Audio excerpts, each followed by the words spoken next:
है तो कई लोग इससे नाखुश भी नजर आए। लोगों का कहना है कि इस बजट का दूरगामी फायदा मिलेगा। आम बजट को लेकर बातचीत की है जी मीडिया संवाददाता रितेश मिश्रा ने, सुनिया।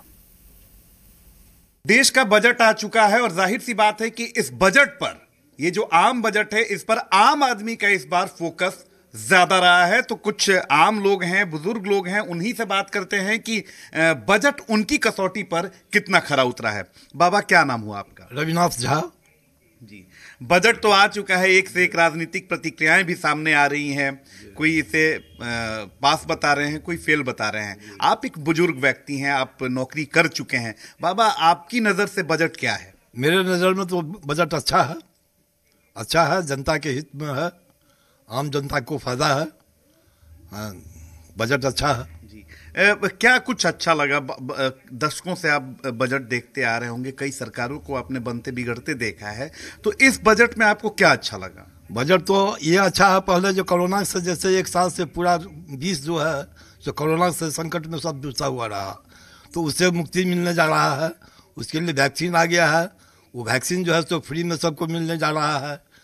उसके अलावा एग्रीकल्चर साइड में भी जो ये है, वैसे खाद का दाम बढ़ा है, लेकिन और चीज़, अन्य चीज़ का जो दाम है, खाद कृषि के लिए सामान वगैरह का आपूर्ति या और सब भी काम में जो है सो कृषि मद में बढ़िया खर्चा कर रहा है सरकार। बेहतर करने के लिए तो बहुत चीज़ है, लेकिन जितना अभी के टाइम में हुआ है वो जो है सो आम पब्लिक के लिए जो है सो एक चुनौतीपूर्ण समय में अगर ये भी आया तो ये अच्छा है। सबने यही कहा कि बजट उनकी कसौटी पर खरा उतरा है। और सबसे बड़ी बात लोग ये कह रहे हैं कि जिस तरीके के हालात को देश ने देखा है और झेला है, और उस बीच अगर इस तरह की राहत मिलती है तो जाहिर सी बात है कि सरकार को तो ये लोग एप्रिसिएट करेंगे ही।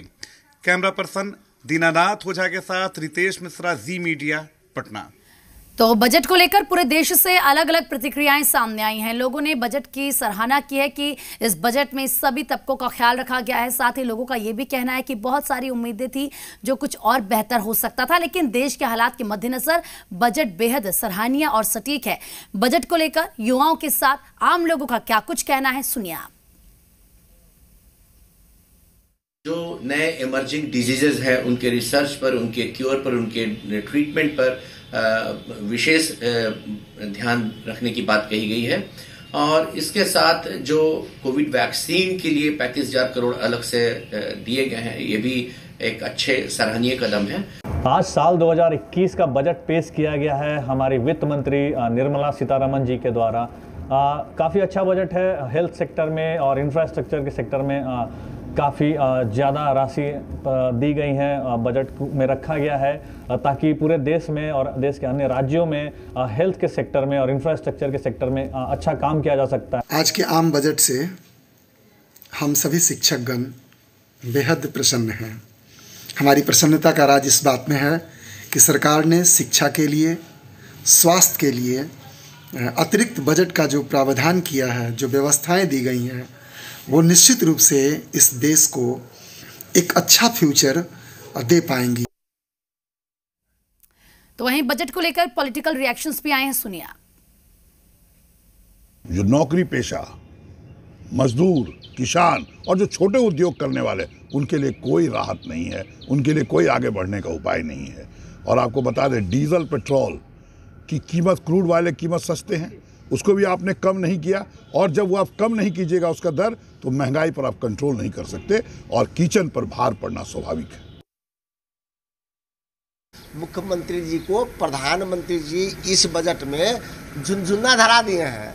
अब तो मुख्यमंत्री जी झुनझुना को त्यागिए और बिहार के स्वाभिमान को बचाते हुए मुख्यमंत्री पद से या तो त्याग पत्र दे दीजिए या भारतीय जनता पार्टी से किनारा दे दीजिए। चूंकि प्रधानमंत्री जी ने आपको बार बार अपमानित किया है। मुख्यमंत्री के अपमानित करने का मतलब है कि बिहार को अपमान करना।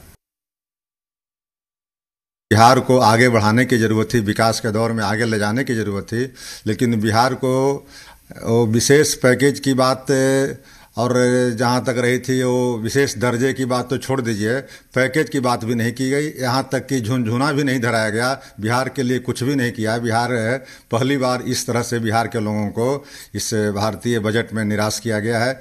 इसका खामियाजा जरूर एनडीए को भुगतना पड़ेगा। हम बिहार वासियों को काफी आशाएं थी कि बिहार को एक विशेष राज्य का दर्जा मिलेगा, एक विशेष आर्थिक पैकेज मिलेगा, रोजगार सृजन पे कैसे बिहार में काम हो उसके लिए बजट में कुछ एक्स्ट्रा प्रावधान होंगे। लेकिन हम लोगों को पुनः निराशा हाथ लगी। दलगत भावनाओं से ऊपर उठ के आदरणीय नीतीश कुमार जी के नेतृत्व में हम सब लोगों ने एक स्वर से कहा था कि बिहार को विशेष राज्य का दर्जा या विशेष आर्थिक पैकेज मिलना चाहिए। लेकिन दोनों जगह एनडीए की सरकार है, फिर भी हम बिहार वासियों को निराशा ही हाथ लगी है। विपक्ष को विकास से कोई मतलब नहीं है। ये केंद्रीय बजट था, पूरे देश के लिए बजट था। ये सिर्फ बिहार का बजट नहीं था। जो पूरे देश को मिला वो बिहार को मिला।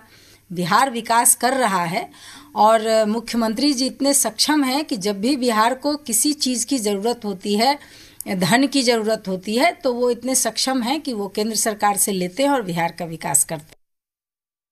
भारत के संसद में बजट बने थे वो भारत के हैं।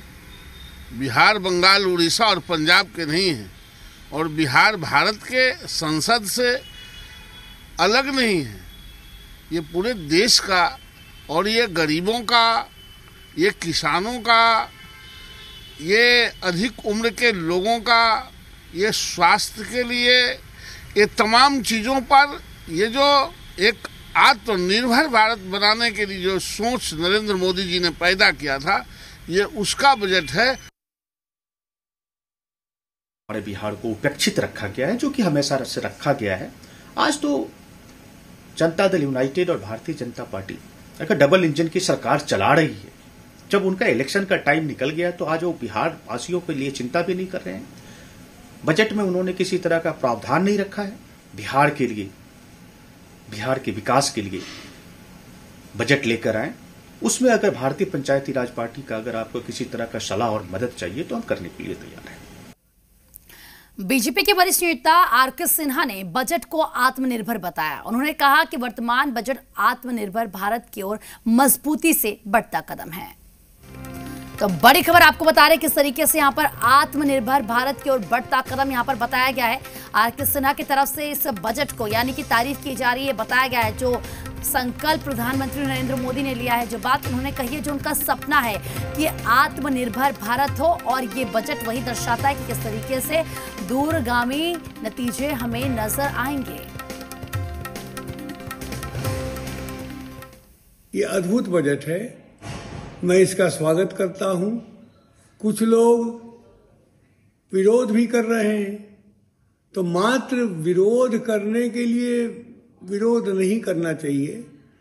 पढ़ना चाहिए, देखना चाहिए, समझना चाहिए, तब कुछ बोलना चाहिए। बिना सोचे समझे लोग बोले चले जा रहे हैं। पहले बजट पढ़िए, समझिए, उसके बाद बात करिए। और बीजेपी के वरिष्ठ नेता और राज्यसभा सांसद सुशील मोदी ने बजट का स्वागत किया। उन्होंने कहा कि इस बार का बजट बहुत खास है क्योंकि यह आत्मनिर्भर भारत को ध्यान में रखकर लाया गया है। इसमें सभी विभागों के लिए संतुलित बजट है। आज सदन में वित्त आयोग की रिपोर्ट भी पेश हुई है। इस रिपोर्ट में बिहार के लिए क्या कुछ विशेष है, ये जानेंगे बिहार के पूर्व उप मुख्यमंत्री सुशील मोदी से। सर, स्वागत है। क्या कुछ बिहार के लिए विशेष रहेगा और अगले 5 साल के लिए आर्थिक रूप से कैसे बिहार और ज़्यादा सक्षम होगा?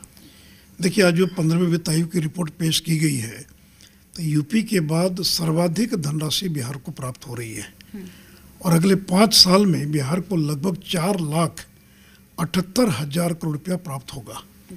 और ये 2 भाग में है। एक केंद्रीय करों में बिहार को जो हिस्सा मिलेगा, ये जो corporate tax, income tax, excise duty, ये जो केंद्र संग्रह करता है, उसमें बिहार को जो हिस्सा मिलेगा वो लगभग 4,24,000 करोड़ रुपया जो अगले 5 साल के अंदर बिहार को मिलेगा। ये बजट ज़रूर आम लोगों के लिए, विशेष तौर पे कोविड के सिचुएशन में, क्योंकि स्वास्थ्य के लिए बहुत कुछ है इस बजट में जो आम लोगों को राहत देगी। कैमरा पर्सन बंटी के साथ नेहा, जी मीडिया, दिल्ली। तो देखिए यहाँ पर किस तरीके से ये बताया है कि बहुत अच्छा ये बजट है। साफ तौर पर रियल एस्टेट की हम बात करें, कंस्ट्रक्शन की हम बात करें, तो हर एक सेक्टर के लिए बहुत ही अच्छा बजट है, ये लगातार कहा जा रहा है।